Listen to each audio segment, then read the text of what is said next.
All right. Happy Labor Day. Happy September 1st, DFS Army. What's going on? It's Sam, aka Darth Pasta. Welcome in on this beautiful, at least here in Houston, anyway, Monday morning, first day of September. Feels like fall. Baseball is starting to wind down. We got college football starting. We got the NFL starting in 3 days for real. Raz, what's going on? We haven't done one of these. It's taken us all season just to get this pairing together. So what's going on, man? Not a whole lot. In the 60s here in Wisconsin, starting to cool down, especially in the evening. Pretty sunny, though, so I would guess it's going to feel somewhat summery, by the time the afternoon hits. But, yeah, looking forward to getting on and excited to be on with you for the first time as well. I know. Yeah, here in Houston, it looks like it's kind of a little cold spell. It looks like we're only supposed to get up to 89 today. Yeah. We hit 102 a couple days, both days this weekend. We hit around 102. So that's all right. Yeah. I helped my niece move into college. She going to college in my city. Helped her move in yesterday, and that was warm enough for me. But I also wasn't smart and wore a sweatshirt and pants. So I couldn't imagine doing that if it would have been 100. I think it was upper 70s yesterday. Yeah. Our son is, he's in 8th grade. So we got, 4 or 5 years until, we got to start thinking about that. So not looking forward to it, but all right. So September 1st, craziness starts happening around September 1st. Sometimes we get the roster expansions. We get up to, is it 40? We get up to the 40-man roster expansions. We get all the little September call-ups and everything. It's lower now. They got rid of that a couple years ago. I'm sure some people are complaining, probably some owners, because then they had to bump up salary for, 14, 15 additional players. But now it's like 28 or so. Okay. And I think some of it also was to cut back on the game times, because so many of those guys were relievers that they bring up. And all of a sudden now they're making pitching changes all the time. This is kind of to keep them from, just running out a bunch of different pitchers and to avoid all these bullpen games that happen. So it's not going to be, too expansive, but you are going to see some names that you haven't seen before. Some names that you have seen before, the Phillies are calling up Garrett Stubbs, who's been their backup catcher the last number of years. So we're going to get some different names, but we get to see some prospects in this as well, which I'm kind of pumped about, seeing them in lineups.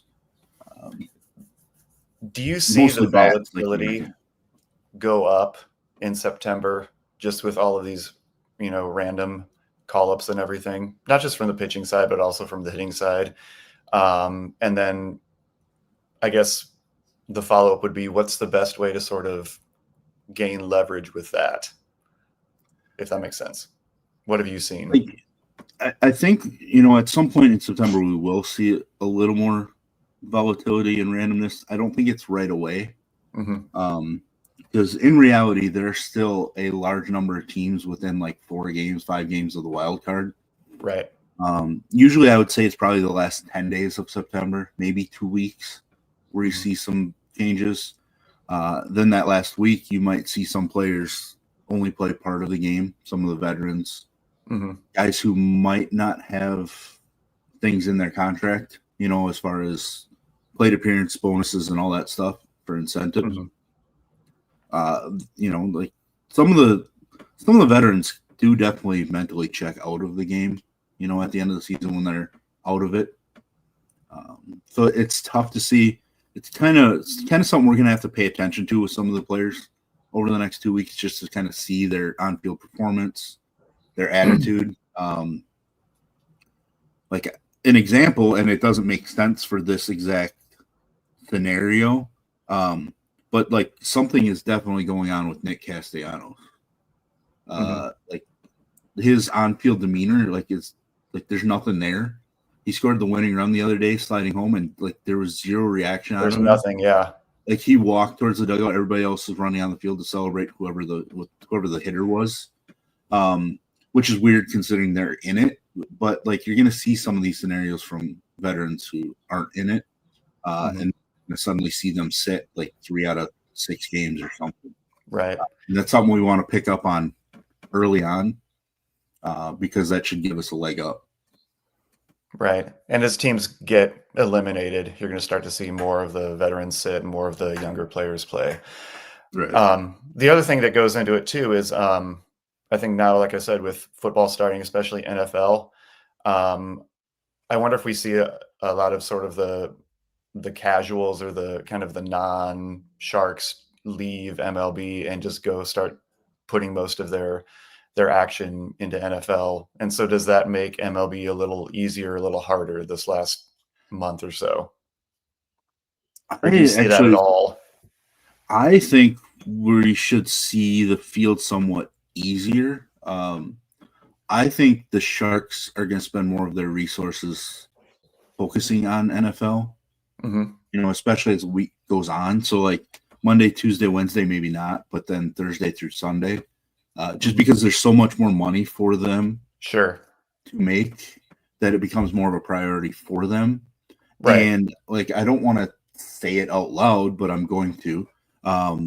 The casuals or the weak players that think, oh, I just got to get lineups in and that's it. Like they just have to play it.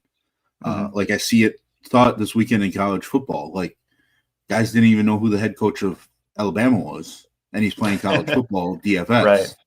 Like, there's guys like that are just going to put lineups into the field for MLB just to do it while they have part of their mind is on NFL, or it could be on college football. College football just being the new sport out, and then obviously NFL, because most people will say their favorite fantasy sport is the NFL.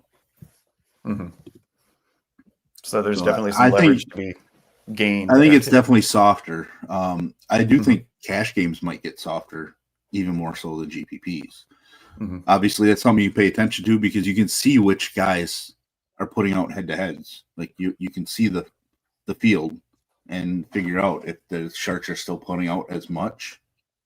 But I'm also curious then if the Sharks cash lineups are a little weaker because they're not spending quite as much time updating their MLB model or whatever they're using, especially with call-ups. Like a lot of these models, whether it be, even ours, like they don't pick up on guys making debuts. They don't understand the minor league numbers or anything. So like they're going to completely miss on all those guys. Just like they miss on Jonah Tong and Peyton Tolley and Luis Morales and all these pitchers. Like they completely miss on them because they have no idea. So yeah, I think overall, like there's going to be weaknesses. I think the higher dollar stuff is still going to be super tough. Like that's just always going to be the case. But the general $5-10 GPPs, the up to $20 head-to-heads and cash games, I think are going to be softer. Cool. Yep. And you mentioned college football, being the new thing and everything. First weekend, $15,000 win. Jay Moore, 3903 over on DraftKings. Big second win. Place, 15 grand. Second place, 15 grand. Couldn't believe the dollar drop from first, the 50K down to 15.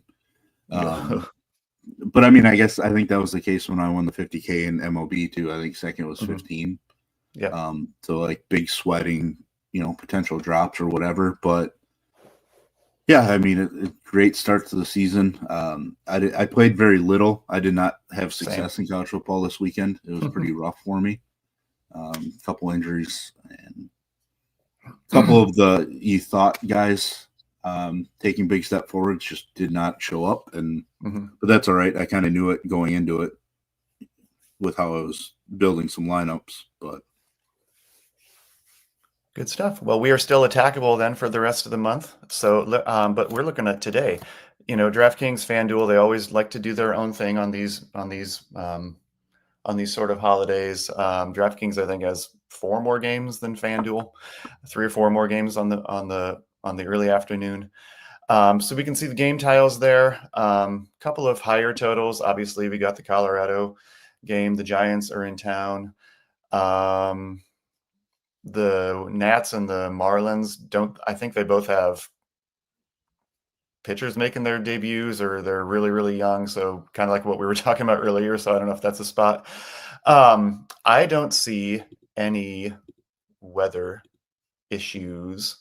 The only one that might be one is later tonight in Tampa Bay. It's just because it's the weather there in Florida, but it looks like it should play. It might have a little delay, but nothing weather related early on.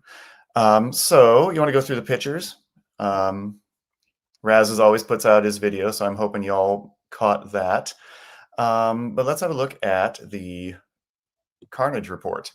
I know it's a very, very useful tool, as anybody watching all season knows. Raz, I don't know how much you put into this or if you use that as part of your research, but I guess, let us know like who your favorite pitchers are for this one. Yeah, I honestly I don't look at the Carnage report all that often. It's just generally not part of my day-to-day research, which I should include it more, but been kind of set in my same ways for a while. I think like this is a super interesting slate from a pitching standpoint. And it's interesting in that there's a bunch of guys I think that could be SP1, SP2 plays, but all those guys also could be, SP10 at the end of the slate. Like it's really weird. They could just blow up. Mm-hmm. Yeah, like there's names, and Sonny Gray gets a boost now. Shea Langeliers isn't in the lineup for the A's, which is big for me because Sonny Gray gives up far more power to right-handed bats than left-handed bats. And he's pitching at home, and there's a bunch of K upside in the matchup. So to me, he's probably the default guy at the top, especially because Hunter Green takes on Toronto and they just don't strike out. No, they don't. I believe they've been striking out a little bit more recently, but overall they just don't strike out as much, and that's a big thing for Hunter Green. Just a big K guy. Like he's still probably going to have a ton of K upside. I think his K prop's 5.5. I think everybody's basically that we want to look at for Ks is 5.5. Minus Sonny Gray was 6.5 the last time I looked. I mean, at the top, like Strider, Mizorowski, like so many question marks. Like Strider's not right, obviously. No, he hasn't been right all season. His velocity is there. It's the same or similar, maybe slightly ticked down. So I am going to, I have been, and I'm still going to equate it to the fact that he is coming back from Tommy John plus making an arm angle change. He's still messing with his pitch angle and everything too. Yeah, like it was early in the season, coming into the season, like the two biggest names that were making arm angle changes the most, like the dropping it the most from a degree standpoint, were Paul Skeens and Spencer Strider. And early in the season, we saw Skeens struggle with strikeout. He didn't have the same K upside. He still hasn't had the huge K games like we'd expect. But he's stabilized a little bit more. Yeah, he figured it out because like he's coming back and fully healthy. Like Strider's coming back from Tommy John and trying to do it at the same time. He's trying to do all of it at once, Yeah, so like he's going to have more downs than ups. He still has the ups. And some of the Cubs have started to heat up, but the wind's blowing in slightly in Wrigley. And there still are outs in that Cubs line. I mean, like PCA is ice cold and striking out an absolute ton. Yep. So like the bottom half of that lineup should strike out, in matchups. So I think Strider's fine. Mizorowski is just, you're pretty much only going to get 5 innings. You're looking at the Carnage report, massive K upside. So like it's there. It's the fact that he's probably a better FanDuel play, and I don't play, like I hate FanDuel, but because he's going to walk so many guys and only go 5 innings. Yeah, he's not going to get the quality start possibility. That's the one issue with FanDuel, but The thing with that is, like, the quality start is a K plus a point.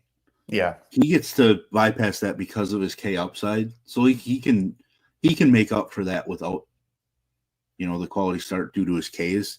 DK, you're just hurt so much by his walks and the efficiency part of the site. Yeah. That it makes it tougher. I mean, I'm using him because the upside is massive, but the downside is just as massive because he walks a couple of the wrong guys against Philadelphia. Like, it's a 3-run homer. And he hasn't been, like, he's been very good, but he hasn't been absolutely lights out against left-handed bats, and that's the worst spot against Schwarber and Bryce Harper. And Harper. I mean, Brandon Marsh is swinging it well, which is somebody you don't really expect to. So, like, the volatility there just, is why I put him in the same tier as Strider. Like, they're just, they're kind of different pitchers right now, but I have the same concerns. Bassett is a guy we've used a lot. I just don't use him on the road. He's just got such extreme splits. Kikuchi, guy we use a lot. He has extreme splits for the most part. And facing an all right-handed lineup, basically, aside from Jordan, who destroys him. Yeah. And I did want to bring him up with you too when you got to him. They're hitting almost 300 against him, but the Astros are just ice cold. They are. So I guess what do you do with that? But, like, isn't Kikuchi kind of ice cold too? Like, his recent games haven't been very good. Like, so you have two in the same boat going against each other, right? Like, I almost think, like, you probably get a 3 or 4 run game for Houston all off of Kikuchi, and, like, neither of them sniff the winning. I mean, I'm stacking Houston. Houston is in a tier 2 for me. I'll give that away, but that's just based purely on the BVP with the fact that they're so right-hand heavy. Yeah, they're a 3-star for me too. and they're at home, right? Like, that short porch for right-handed bats, like, it's there, and then Jordan can hit it out of anywhere he wants. Yeah. Like, the only other guy that I haven't really, I mean, I did mention Luis Morales. It's a guy that I've been on all season long from Dynasty to Daily. Like, it's just a matter of the A's deciding to give him actual starts at the major league level. He started out in the bullpen. St. Louis is striking out more. Like, I thought I looked earlier. They've been striking about 10 times per game over the last week or week and a half. So that's going to fit perfectly for Morales. I really like his upside. Price point in the middle works for me. I don't love him as much on FanDuel at 9,300. That feels a little aggressive, but he's been so good. My main play actually is Luis Garcia returning from Tommy John. 2 years. So that was the other one I wanted to ask you about because he hasn't made a start in 2 years. Yeah, it's been a lengthy return from Tommy John and then setbacks or whatever. But he's made 9 minor league starts, I think it was. It was 8 or 9, totaling 30 innings, and which, 3.5, 4 per start doesn't sound great, but he's up to 6 innings and 75 pitches is the last one. Like 37, 38, 39 strikeouts in those 30 innings. Like, and he's somebody that was decent before he got injured too. So LA, we know, strikes out the most in baseball, or second most. I haven't looked at the updated numbers. I mean, it's them or Colorado. Every day is it. So Luis Garcia is actually my favorite. It's them by almost 70. By almost 70. Plus, their lineup's going to be out without Taylor Ward. Taylor Ward is gone, yeah. I mean, Ward strikes out a lot, but, like, that takes some power away from the lineup as well. So I'm going to go with Luis Garcia. They didn't hurry him through rehabs, like 3 starts, and then he's going to make his next handful as he ramps up in the majors. Like, he's pretty close to ramped up. Now, I did mention they're not going to try to save innings for him for the postseason, are they? Even though they've gotten him up to 6 innings in the last. I don't think so, because I think they need wins. Like, to try to hold on to that division, etc. The one The one worry I do have is that the trends this year at the major league level, when it comes to pitchers coming back off of injury, are super slow to ramp up at the major league level from a pitch count number. Traditionally, we could always look at guys making about a 12 to 18 pitch increase, start over start, until they're lengthened out. There's been a number of guys, like another guy that's pitching on the slate, Sean Manaea, as an example, where they had him go, basically at the same number they finished with at the minor leagues for 4 or 5 starts. So like he was in the 60s for 4 or 5 starts in his return. There's guys that are doing that. So the one worry is Houston does the same, and Garcia only throws 70 to 75 pitches. Right. But I think 5 innings in those 70 to 75 pitches, unless he's just struggling mightily, like they're not going to want to take him out after 4 innings after he's completed 6 in the minors. Yeah. Like they're going to want to keep him somewhat similar. So maybe if he completes 6 in 70 innings, they might pull the plug then. And I think it's more of a get up, sit down scenario than it is an actual pitch count number. So I don't know, like he's definitely somebody I really like. And right below him on the Carnage report is Parker Messick. Do not play him on FanDuel. If you pay $9,800 for Parker Messick, you deserve whatever may or may not happen. I like him. I think he's strong. I picked him up in some leagues. I'm playing him today. DK at 8K makes sense. I don't think he's going to continue to have the same strikeout success that he's had up to this point. But weather in Boston is geared a little bit more towards pitching today, so that's why I like both pitchers in that game. One of the other ones I like, I can't remember if you mentioned him, was Brian Bayo.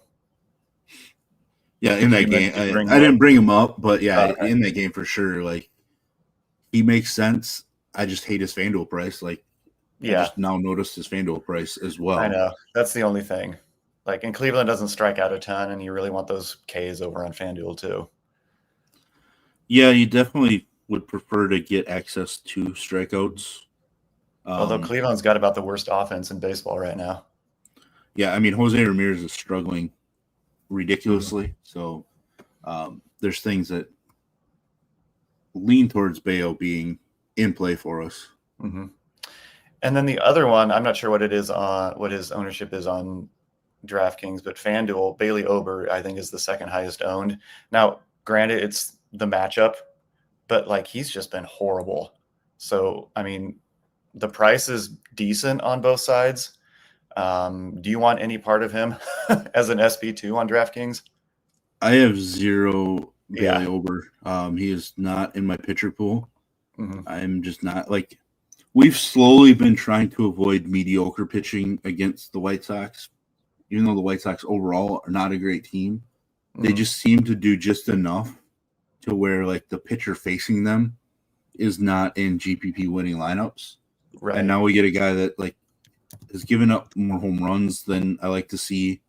Hasn't really been the big strikeout guy, either. So I just don't think it's a spot. And so if I can get an advantage on ownership wise, because people are overdoing it for Bailey Ober, I will gladly take that.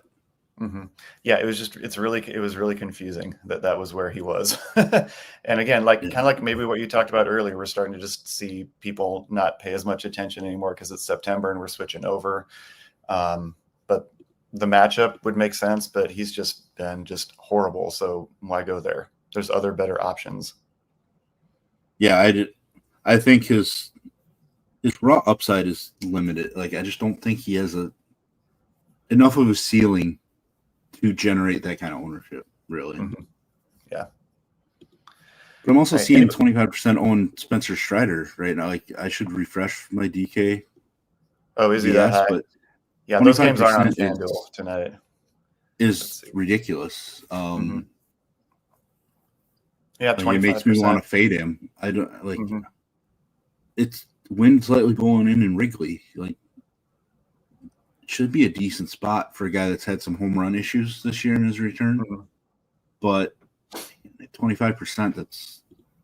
I rarely keep a guy in my pool and go underweight, but that might be a spot where I just go underweight and hope. But like if he beats you, he beats you. He hasn't shown you anything, right? All season that would indicate that. Yeah, I mean the same thing with Sean Manaea, 22% right now on DK. Like, what are we doing? He racks up pitch count, and like we're just praying to get 5 innings out of him the way that he's pitching right now. Like, there's a ton of K upside in the matchup, and he has come out and racked up Ks early, but like 90 plus pitches in each of his last 2 starts, and he can't complete 5 innings in either of them.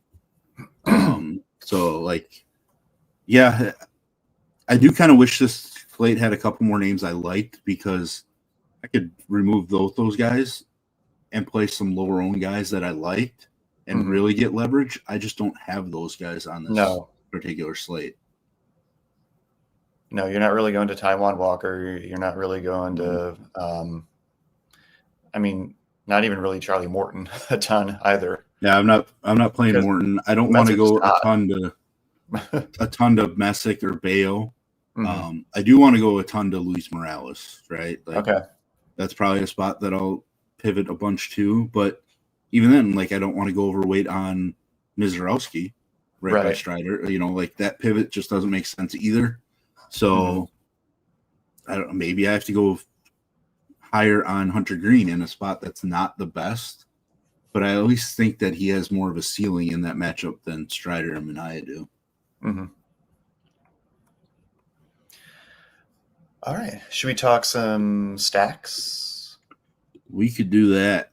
All right. So let's pull up our little leverage stacks. I know that you don't necessarily use this a ton too, but I know we talk about it on the show a lot. So this is what we're talking about first, I think. Our ownership. Like, what are we doing here? First game in Colorado. Do we like to fade that sometimes, don't we? First game in Colorado. I'm going to answer Darnell's question quick about cash pitchers. I think it's Sonny Gray, and personally I think it's Luis Garcia, but I don't think other people are going to agree with that. A lot of people around the industry have said Sonny Gray and Sean Manaea. I might lead Sonny Gray and Luis Morales, to be honest. That's kind of where I'm like. Sonny Gray to me is the one for sure. Yeah, especially with the lineup. But I would lean Luis Garcia as my personal gut feeling on that. I see you said that's who you have is Garcia. That's kind of the way I would go. If you're a little worried about Garcia returning from Tommy John and everything, then I think it's Luis Morales for me, much more than Sean Manaea. And I mean, in Garcia, even if Garcia only goes 4 2/3, he can still get 6 strikeouts and still, be fine for your SP2 there. Right.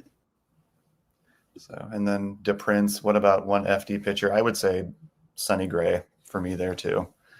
Yeah, definitely Sonny Gray for me is like that matchup, that lineup.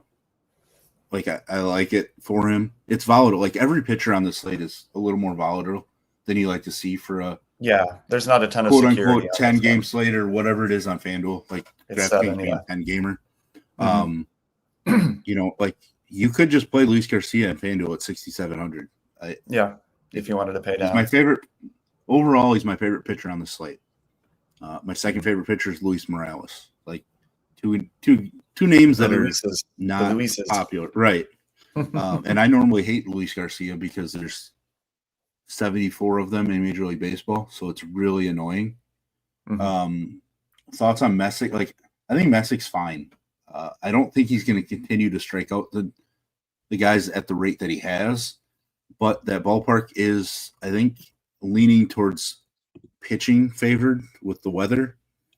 Mid 70s, light winds across the field. It's it's not an offensive environment, at least in my mind. So I think Messick's fine. It's just probably whatever. Too expensive on FanDuel. He's definitely too expensive on FanDuel. Like that's That 9,800. number's just ridiculous. No, Morales is $500 cheaper. You want to go with him? I'd rather. Yeah, and even Morales at 9,300 feels a little much. Yeah. But in that second sort of sub 10K second group. Right, and I'd much rather play Morales than Chris Bassett at 9,600. Yeah, I don't mind Bassett a ton. I know the home and road splits are a big thing. They're extreme, and the ballpark is small, but like Cincinnati can struggle. So like I get playing him. I just haven't been playing him on the road. And it really hasn't burned me yet. So like I should be able to withstand not having him in my pool. Like I think the odds of him being like the highest raw point scorer on the slate are just so low that I don't really need to chase it. But he might make a little bit more sense on DraftKings just from the salary. He's 86 there and he's 96 on FanDuel. Yeah, he could be a pivot away from Bayo and Luis Morales if like those guys do struggle for whatever reason, or a pivot away from Strider at his higher ownership.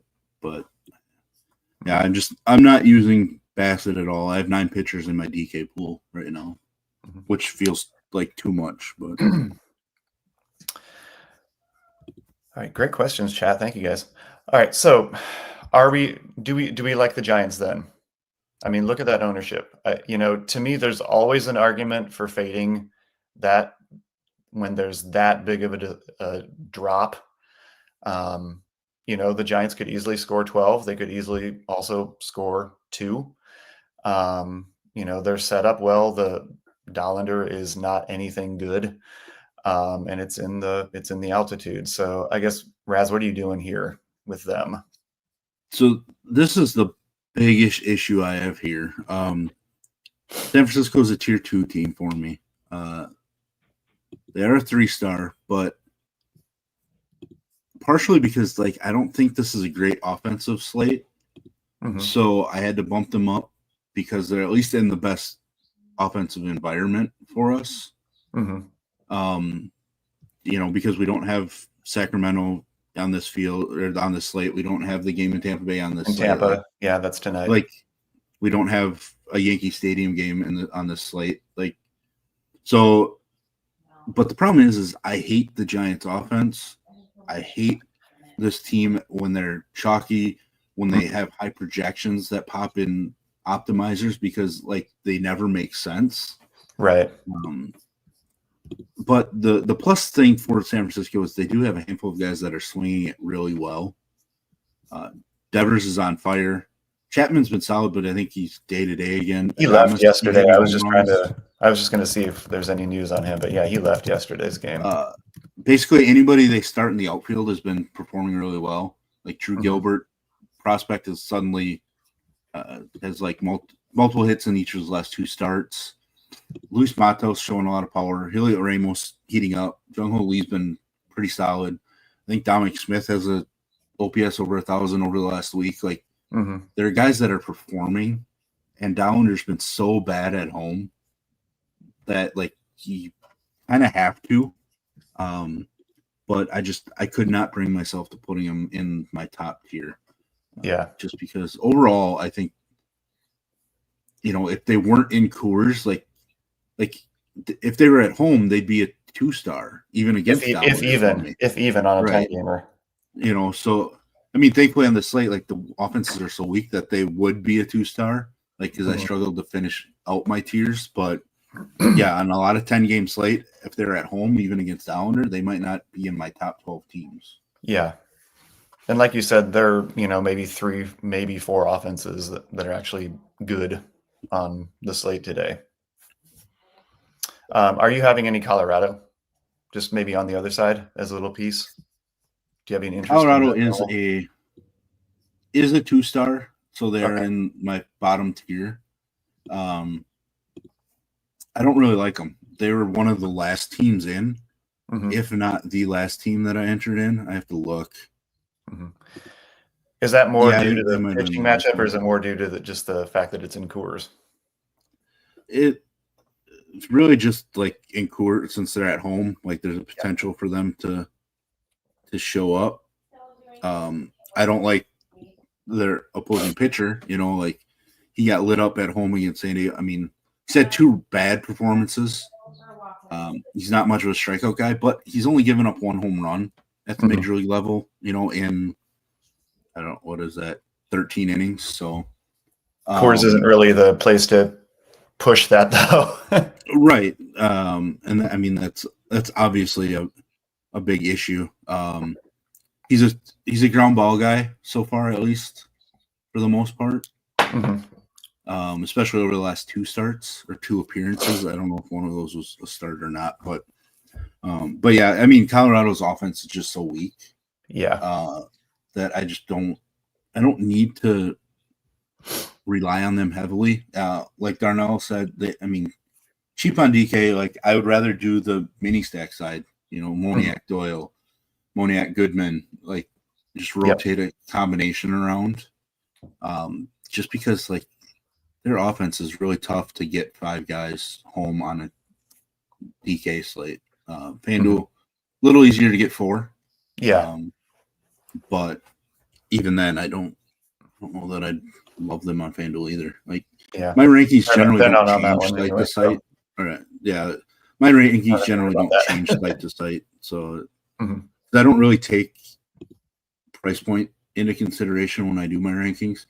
There'll be some days where I do because like we may just have a ton of aces on the slate and like they're far and away better pitchers than everybody else. Like, okay, now I need to figure out how to rank my offenses around the fact that I'm going to have 140% 20,000 ownership tied up in your pitchers. Yeah. Yeah. So. All right. So outside of that environment, who are we on today? Who's kind of, I guess, who do you have in your top?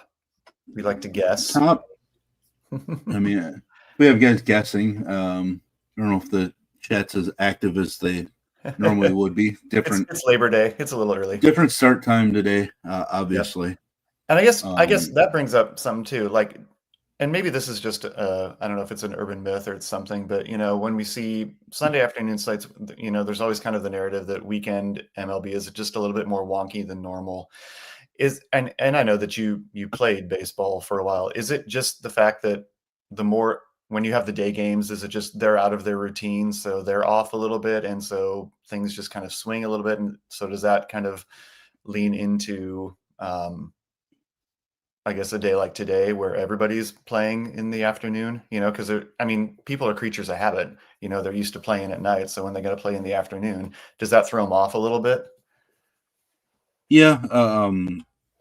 I think there's going to be some guys that are thrown off a lot today because they're not used to having to play right away on the day on Monday. Like Sunday afternoon games, then they have travel, and then they don't have to play until Monday evening, or at times not Monday at all. So the fact that now that they have a day game as well, I think can mess with them. But at the same time, they also just played a day game too yesterday for the most part. So they kind of get into it a little more. I think like the Sunday wonkiness kind of comes from, playing late Friday night, Saturday evening, and then turn around right away. Plus early on in the season, like a lot of guys get days off on Sundays. So like now their body's generally in this routine where a lot of the guys, can get days off on Sunday. That's when their planned days are off. Right. So like they might not be expecting to be playing, and then they just might be in the lineup for whatever, they're hotter, or the team needs a W, so they like can't really afford to sit one of their better guys, etc. Plus, I mean, it's just more day games than normal too, right? On a Sunday, and offense is generally in a better spot on Sundays, or during day games, right? Just because it is warmer, ball travels a little bit more, etc. Some of it might just be the fact that pitchers don't have the same day routine as they would if it was a night start for them. They're not used to having to start so early, right? They have to start their warm-up routine a little bit earlier. They got to, like, kind of stuff. Like, Trevor May wasn't a starting pitcher at the major league level, but for night games, like he would be in around, noon or so during the day for the night game to start his entire process. Like, lunch, stretching, a nap, training room work, and all that stuff, starting 6-7 hours before the game. Well, when you have a game that starts at noon, 1 o'clock, like, are you getting in there at 6 a.m., 7 a.m.? Right. I don't know that they necessarily are. Some guys might. Like, we just don't know which guys for sure are showing up at 6:30 on a Monday morning to get ready. So you can kind of see guys struggle out of the gate. The old adage, like, if you don't get to an ace early, you're not going to get to them at all, which is why we see aces maybe give up a couple runs in the first and everybody freaks out. And then all of a sudden they've gone 7 innings and given up just 2 runs. Right. I think you see more of that in day games. And it's like a fine line. Like, there could be a pitch call or something super close to where they may have gotten out of the first with 1 or 2 runs, and all of a sudden it's 4 because it's like a slippery slope. Or the second inning, they might give up another run because, like, they're just not quite there yet. Yeah. And it kind of snowballs a little bit more. So, yeah, I love day baseball when I was playing. I felt better. Like, as a pitcher, you like it more the more you can sweat. You feel better about it. As a hitter, I enjoyed it more. Like, I got to hit wearing sunglasses, like, just like, because it changes your perception of the ball. In comparison to, like, the background batter's eye and everything, like, the different type of sunglasses can make a ball stand out a little bit more, the contrasting colors. So hitting during the day was always fun that way too. But yeah, pitching, like, if guys like to sweat and know that they're completely loose, like, they're going to love pitching during the day. If they're guys that, there are still guys that prefer it cooler for their pitching, for whatever reason. Some guys don't like to be sweaty, don't like their arms to get wet, or, potentially their fingers or whatever. And then they're going to struggle. The problem is, like everything else, we're just never going to know who those guys are unless they come out in interviews and make statements that way. And I just don't think they're ever going to. Yeah. All right. Chat has no suggestions. So who are we on today? Who are you on today personally? I know our slates, me covering FanDuel are a little bit different, so I don't have a ton of all of the same options that you do, but I think we're kind of in alignment with kind of the best plays. Who do you have kind of in your top group? I'm going the homer route with Minnesota. I like them a lot too. My top play. I was shocked to see them as high owned. Not that 54%. Like I said it a lot on the show. Like, you have a stack that's 54%. That's nothing. That's 6% per guy in the lineup on average. Yeah, that's not chalky. But, like, their leverage rank is terrible. Like, just don't look at this right here. Pitcher. Look at that right there. The pitcher woba. Yeah. Like, there's things about Minnesota that aren't great, and the fact that it's basically a bullpen game now. On the other side, I hate that. Like, I hate using offenses against bullpen games. It's so tailored towards the opposing team because they get to pick and choose their matchups. Yeah, there's no continuity for the offense. Yeah, Buxton is going to get the toughest matchups the entire game, right? Like, he's the hottest Twins batter. He's the most dangerous. He's going to have the toughest spots. But I like him too much. I do too. I like the way that, like, Wallner and Larnach are swinging it fine. Brooks Lee, like, I still think, Keyshaw's been fine. Royce Lewis just can show up. I kind of wish Austin Martin was in the lineup over Altman.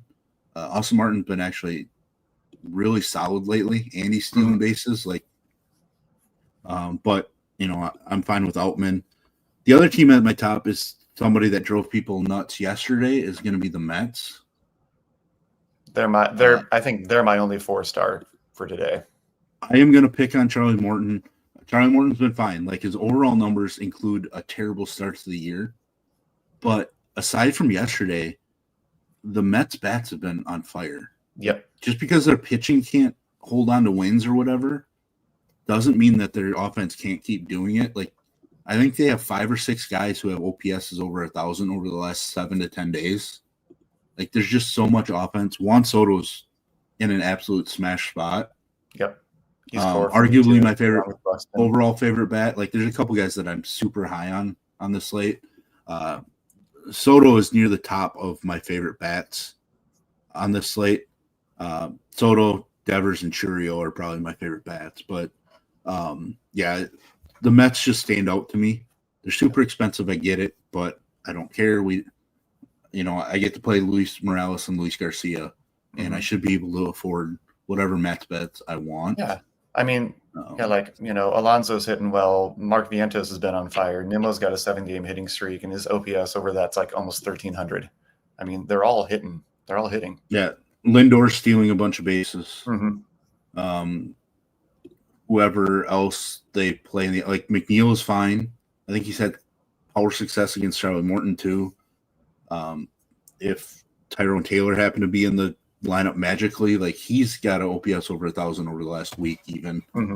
There's just a bunch of guys that have been performing, and I'm just going to keep rolling with that offense. I don't care what their pitching staff does. Like, I'm playing some Mania, but the Mets are up there because of the offensive, not whether they lose games. Right. And then, like, second tier teams for me, like I already mentioned, Houston was going to be there. They've let us down a lot recently, but when Kikuchi blows up, he really blows up and gives up a ton of base runners. And Houston at one point was the leading hitting team in baseball. They probably top 3 just from an average standpoint. So that tells you they're just going to have base runners. It's whether they come through with runners in scoring position. They hit a couple home runs. They get all those base runners. They hit a couple home runs. Like, they're going to end up being a top stack on the slate. San Francisco made this tier. Obviously, we talked about them at the beginning. The other tier 2 team for me is a team that I despise. It's the Milwaukee Brewers. As a Cubs fan, I feel the same way. I'm just picking on Taijuan Walker. I have for the longest time, and I'm going to continue to. Jackson Churio off the IL, just on fire. Like, he just lines up in such a great spot. Yelich is smashed in August. Turang is suddenly hitting a bunch of home runs in August or something. Yeah. Yelich just smashed Taijuan Walker. Contreras is hitting with power. Andrew Vaughn, I think, has hit Taijuan Walker pretty decently as well. Monasterio, who's far better than Joey Ortiz is, and Joey Ortiz should not be the starting shortstop when he comes back. Monasterio just performing. 11-game hitting streak for Monasterio. Yeah. And OPS is almost 1,100 over that. And I think he has a home run off Taijuan Walker too, or maybe it's a double and something else. But like, there's just guys in that lineup, despite the fact that I just don't like the team. And I don't either. Their lineup that they run out every day does not match their record. No. Like, none of it makes sense. But in the spot, I'm just going to use them because, like I said, I will routinely pick on Taijuan Walker. Yeah, he was horrible at the beginning of the season. He went to the bullpen. It seemed like he figured it out for a couple starts, and then he's just kind of fallen back off the cliff again. Yeah, the yo-yoing between starting and bullpen and back, like, that messes with everybody, even if you're a veteran pitcher. Yeah. So traditionally, like, I thought Taijuan Walker had been crushed by right-handed bats. This year, it's just been both. They're kind of evened out. So, Milwaukee just fits in that role. And partially because I think overall the rest of the offenses on the slate are just kind of far below them, at least at my first look. So, my bottom tier of, like, I stack just 12 teams from a main side, no matter, if all 30 are playing, like, it's still just 12. That bottom tier's got Atlanta, Cincinnati, Colorado, the White Sox, Detroit, the Angels, just in case Luis Garcia doesn't have it in his return, and the Phillies, in case Mizorowski walks a bunch of guys. Right. But a lot of that tier is just like just in case tier. Right. Just in case for those The White Sox just because like Ober's popular, so like I want to use them against them. Cincinnati is kind of just in case, to follow up on the fact that hopefully I'm right with Bassett and that he's bad on the road. Right. But I don't love stacking Cincinnati right now either. Atlanta, I don't necessarily love stacking Atlanta anymore, especially in Wrigley with the wind blowing in slightly. But if I'm going to choose a team in that game, I'm going to choose the team facing Colin Ray over Spencer Strider. Oh, yeah. From a stack standpoint. So that's why Atlanta made it in. But like all those teams are just teams to ultimately make my percentages work. Yeah. If I was only building 10 to 20 lineups, I'd probably just build them all in my top 5 teams and move on. Yep. Maybe add a 6 team of a, if you're using Luis Garcia and so much of them, then add the Angels for a stack just in case.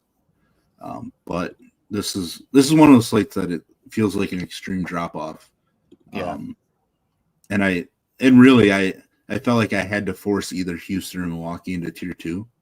Like they could have been tier 3, but I still put them ahead of all those other teams. So like I had to move them up, but it's just a lot of question marks at pitching and offense on the slate, which is really weird. Usually it's one or the other that you feel usually great more about. Obvious. Yeah. Like for me, it's definitely not obvious today. Mm-hmm. And that's the frustrating part. So like that's what makes it kind of adds fun, to a little bit more luck. Yeah. Like it creates a little more luck with the scenarios because like there's so many question marks on both sides. Getting things to line up might not be the case, but it also might mean that this slate is lower scoring than you'd expect for a 10 game or 2.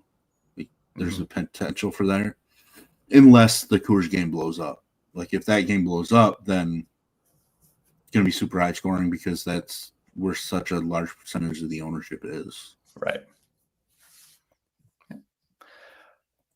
All right. Any other questions in the chat? Well, not all outfielders, Prince. I got Vientos up there too.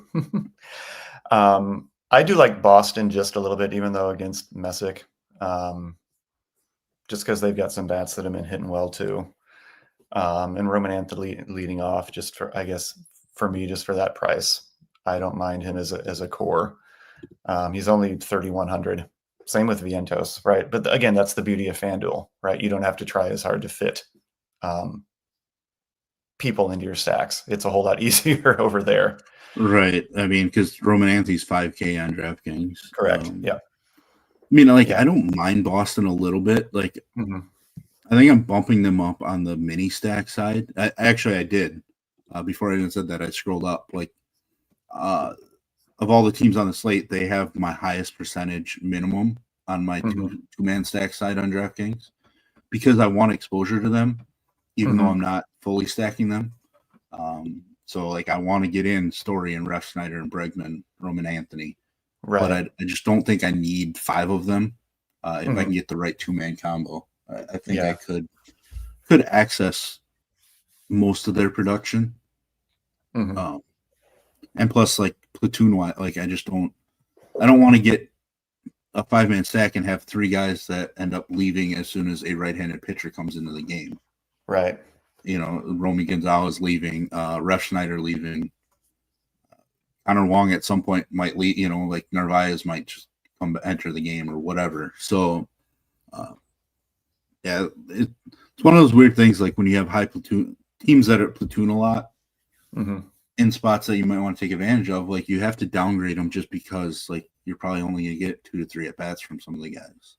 Yeah. Like, and I have Boston and Detroit as 3-star, just, again, kind of just for, you know, the matchup with, you know, Detroit facing Manaea and Boston, the hitters well. But like you said, you know, if I bump them down to 2, which is where they'd be kind of on a normal slate, then I've got 1 4-star and 2 3-stars. You know what I mean? So just trying to bump them up a little bit, just to kind of get a little bit of separation. But again, it doesn't feel like it's all that perfect or ideal.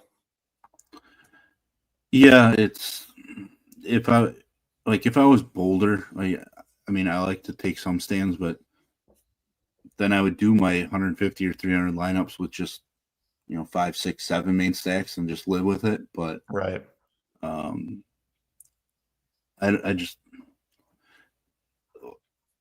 really it's the fact that I don't think Houston and Milwaukee are that far ahead of all the teams below them. Mm-hmm. So like it doesn't make sense to me to just drop them off after that. Right. Like I think they're just as close to the guys below them, or even maybe closer to the guys below them than they are to the Minnesota and the Mets for me in the top tier. So it's like every slate you kind of have to weigh those comparisons on where you want to put your tiers or where you want to cut yourself off. Like really it's just you compare one team to the next one on your list and see how far that drop feels to you, and then that's when you kind of learn where you can cut it off. I kind of wish I had developed a percentage system for every number, so that way I can take each slate, as its own and be like, all right, this is how many teams I'm actually going with on this slate. And then this is the percentages I'm going to use for each tier. Unfortunately, my system basically needs 12 teams. If I don't have 12 teams, like on smaller and you've been slates, so successful with it over the years anyway. Right. Yeah, and you don't need to change it up. Like what works for you. Yeah, I like to make a little small tweaks. I don't like to scratch everything like some people do. Right. Like I'm just always trying to make small adjustments to it to get an idea. So maybe that's something I need to do going in for next season, and maybe I'll be able to plan it that way. Different ownership levels for different slate sizes. Doesn't necessarily have to be slate sizes, just team sizes. Like even if it's a 12-game slate, if there's only 6 teams that I really like and I think the others are just trash, then I'll just main stack 6 and figure out how to use percentages on the other side, to where if the research tells me the thing that'll make or break the slate is the 2-man stack side, not the main stack side. Then focus on how to divide those percentages up. Because the main thing that I try to do with these percentages is eliminate combinations. There's so many combinations that really don't have the upside to win. We don't know what those combinations are before the slate. But at the end of the slate, we look back, there's so many that are going to eliminate themselves. Yeah. That you want to give yourself the most chances to hit those combinations, which is why I, limit the way that I do on each side. So I just have to find a way to limit it even more, really. So that way, when I do get slates right, I hit for more than I have been, this season. All right. I think that's a great place to stop. We've been going for an hour, and we got half an hour to lock, I think. Roughly, yeah. Yeah. Well, thank you all for watching. We got up to around 90 or so, which is pretty great, I think. So Raz, any final thoughts before we peace out on this nice little first day of September, nice little Labor Day holiday? Anything you want to leave us with? Don't think I have a whole lot. There will be content out for the three gamer tonight. At least it's 3 gamer on DraftKings. I don't know if it's 3 games on FanDuel. It's 3. It's 3. The same 3. So there will be content there. Going forward, we will have content for most of, I say, the 3 game plus gamers. Obviously, content's getting messed around with just because NFL's starting and resources go kind of towards that a little bit. So, but yeah, more and more content from me as the season winds down, plus NFL. I'll be on the live. You're on the live NFL show next Sunday as well. So yeah, just a lot of videos and live shows coming up from DFS Army, not only baseball side of things, but so much NFL content planned, and then obviously NHL starts, and then I know, NBA. can't wait for that too. Like, so The legacy stacking back for the domination station. I'm doing a FanDuel leverage stacks sheet for NFL this year to kind of mirror Josiah's for DraftKings that he's so good at. So yeah, we're busy. So it's Labor Day and we're supposed to have some time off, but we're always at it here at DFS Army. Yeah, I mean, it's just always something going on. Mm-hmm. Which I have to get started on my NFL content, which now I have to see if they put out the afternoon slates yet. I doubt it, but it would be nice so that I could, I get started. But yeah, we'll still have the live MLB show, normal days, Monday through Wednesday, and then Friday, for as long as I can push for us to keep it. This is the show that I push for us to be able to get, so I want it to stick around and be there. So as long as I can convince them that it's important for us to have it, we will have it until the end of the season. And then obviously postseason content, which I always look forward to for baseball. Mm-hmm. All righty. Well, I guess that will do it. So everybody get your lineups in. We got about a half an hour until lock. Raz, it was a pleasure. We need to do this more often, more than just once a season, I think. Definitely do. Yep. So we'll be in the chat all day. So if you all have any questions before lock or about the afternoon or evening slates, let us know. Other than that, helmets up and let's get it.